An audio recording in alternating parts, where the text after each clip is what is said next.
Tata company നിക്ഷേപത്തിൽ മലക്കം മറിഞ്ഞു സർക്കാർ. ആകെ നിക്ഷേപത്തിന്റെ വ്യാപ്തിയാണ് മുഖ്യമന്ത്രി സൂചിപ്പിച്ചത് എന്നാണ് വിശദീകരണം. മിഷൻ സമുദ്ര ഒരു കപ്പൽ നിർമ്മാണ യൂണിറ്റിൽ ഒതുങ്ങുന്ന പദ്ധതിയല്ല എന്നും സംസ്ഥാന സർക്കാർ പുറത്തിറക്കിയ വിശദീകരണക്കുറിപ്പിൽ പറയുന്നു. മുഖ്യമന്ത്രി അഭിമുഖത്തിൽ പറഞ്ഞ പദ്ധതിയെക്കുറിച്ച് അറിയില്ല എന്ന് ടാറ്റ ഗ്രൂപ്പ് പ്രസ്താവന പുറത്തിറക്കിയതോടെയാണ് സർക്കാർ വിശദീകരണക്കുറിപ്പിറക്കിയത്. ആദ്യം അന്താരാഷ്ട്ര മാധ്യമത്തോട് മുഖ്യമന്ത്രി നടത്തിയ പ്രതികരണം കേൾക്കാം.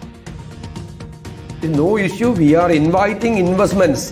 We are doing the exercise of inviting the investment to Kerala also. Yeah. Now the Tata is ready to invest on shipbuilding. We are going to provide the land to the Tata Group. Okay. For investing for 10,000 crores investment for shipbuilding. Many other companies are coming. Roshipal വിവരങ്ങളുമായി ചേരുകയാണ്. റോഷിപാൽ, ഈ ദേശീയ മാധ്യമത്തിന് അദ്ദേഹം നൽകിയ ഇന്റർവ്യൂവിൽ കൃത്യമായി Tata group invest ചെയ്യാൻ വരുന്നു എന്നത് പറഞ്ഞു. അതിനുശേഷം ഇപ്പോൾ പുറത്തിറക്കിയ കുറിപ്പിൽ പറയുന്നത് ഇതൊരു ജോയിന്റ് വെഞ്ചറാണ്. അത് ഈ ടാറ്റ പ്രോജക്ട് ഗ്രൂപ്പിന്റെ ഭാഗമായ ആർട്സ് ആൻഡ് എഞ്ചിനീയറിംഗ് ലിമിറ്റഡും അതിനോടൊപ്പം മലബാർ സിമന്റ്സ് ലിമിറ്റഡും ചേർന്നുള്ള ഒരു ജോയിന്റ് വെഞ്ചറാണ്. അതിനെക്കുറിച്ചാണ് പറഞ്ഞത്. അതിനുള്ള സൗകര്യങ്ങൾ ഒരുക്കി കഴിഞ്ഞിരിക്കുന്നു, അനുമതികളെല്ലാം ലഭിച്ചു കഴിഞ്ഞു എന്നുള്ളതാണ്. ഈ ആർട്സൺ ശരിയാണ്, ടാറ്റയുടെ കമ്പനി തന്നെയാണ്. പക്ഷേ അത് നിഷേധിക്കപ്പെടുന്നത് എങ്ങനെയാണ്?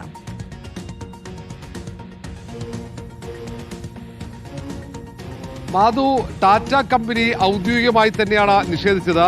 എക്കണോമിക് ടൈംസിലാണ് ഇത് സംബന്ധിച്ച ടാറ്റ ഗ്രൂപ്പിന്റെ വിശദീകരണം വന്നത്.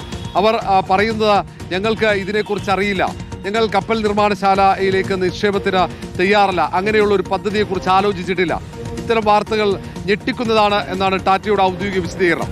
ഏതായാലും ഈ കാര്യത്തിൽ മുഖ്യമന്ത്രിക്ക് വേണ്ടി സർക്കാർ നൽകുന്ന വിശദീകരണം, ഈ മലബാർ സിമന്റ്സുമായി ചേർന്നുള്ള ടാറ്റ ഗ്രൂപ്പിന്റെ ഭാഗമായുള്ള കമ്പനി, ആ company arts and engineering limited എന്ന കമ്പനി, ആ കമ്പനിക്ക് കപ്പൽ നിർമ്മാണ മേഖലയിൽ അതുമായി ബന്ധപ്പെട്ട മറ്റ് കപ്പൽ നിർമ്മാണത്തിന് ഉപയോഗിക്കുന്ന സാമഗ്രികൾ നിർമ്മിക്കുന്നതിലൊക്കെ പരിചയ സമ്പത്തുള്ള ഒരു സ്ഥാപനം കൂടിയാണ്.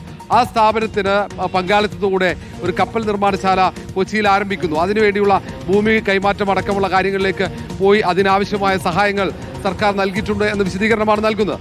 അതേസമയം ആദ്യഘട്ടത്തിൽ ടാറ്റ നിക്ഷേപത്തിന് വരുന്നു, ഏതാണ്ട് 10,000 കോടി ഇവിടെ നിക്ഷേപം എന്നാണ് മുഖ്യമന്ത്രി പറഞ്ഞതെങ്കിൽ അതിൽ നേരെ മലക്കം മറിഞ്ഞു. അത് ആകെ പദ്ധതിയുടെ ഭാഗമായി പ്രതീക്ഷിക്കുന്ന നിക്ഷേപത്തിന്റെ തുകയാണെന്ന വിശദീകരണമാണ് ഇപ്പോൾ മുഖ്യമന്ത്രി നൽകുന്നത്. അത് ടാറ്റ ഇത് സംബന്ധിച്ച നിഷേധക്കുറിപ്പുമായി രംഗത്ത് വന്ന സാഹചര്യത്തിലാകാം ഒരുപക്ഷെ നിലപാടിൽ നിന്നും മുഖ്യമന്ത്രി വി ഡി സതീശൻ മലക്കം പറഞ്ഞത്. ഏതായാലും ഈ കാര്യത്തിൽ കൂടുതൽ വ്യക്തത ബുധനാഴ്ച മന്ത്രിസഭാ യോഗത്തിന് ശേഷമുള്ള വാർത്താ സമ്മേളനത്തിൽ വി ഡി സതീശന്റെ ഭാഗത്ത് ഉണ്ടാകുമെന്നാണ് പ്രതീക്ഷിക്കുന്നത്.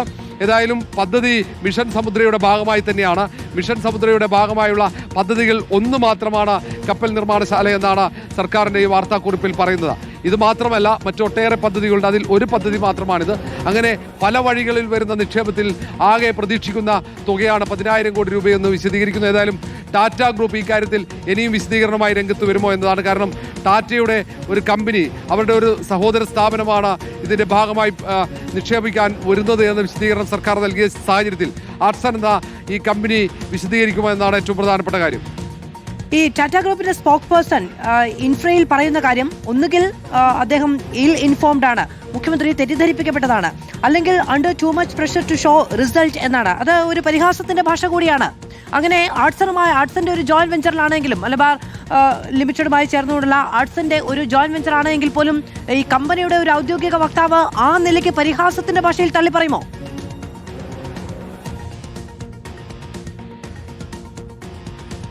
മാധു, ഇതിൽ ടാറ്റ ഗ്രൂപ്പ് ഇങ്ങനെ നിഷേധിച്ച സാഹചര്യത്തിൽ ആ കാര്യത്തിൽ ഒരു അവ്യക്തതയുണ്ട്, ഒരു ആശയക്കുഴപ്പമുണ്ട്.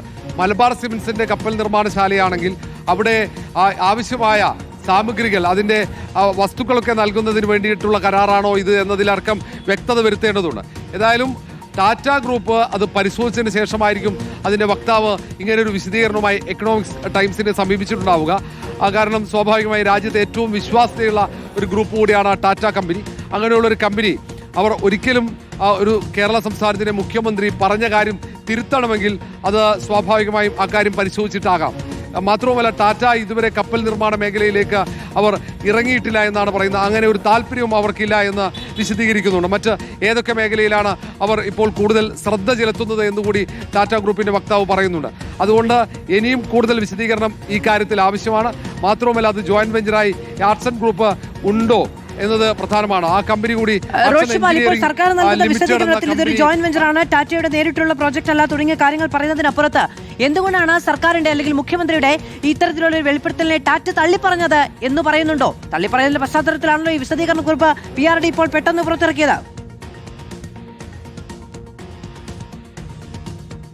മാധു, ഇങ്ങനെ ഒരു വിവാദം ഉയർന്നപ്പോൾ മുഖ്യമന്ത്രിയോട് കൊച്ചിയിലടക്കം മാധ്യമപ്രവർത്തകർ അതിൽ വിശദീകരണം തേടിയെങ്കിലും മുഖ്യമന്ത്രി ഒരക്ഷരം പറയാതെ മടങ്ങുകയായിരുന്നു.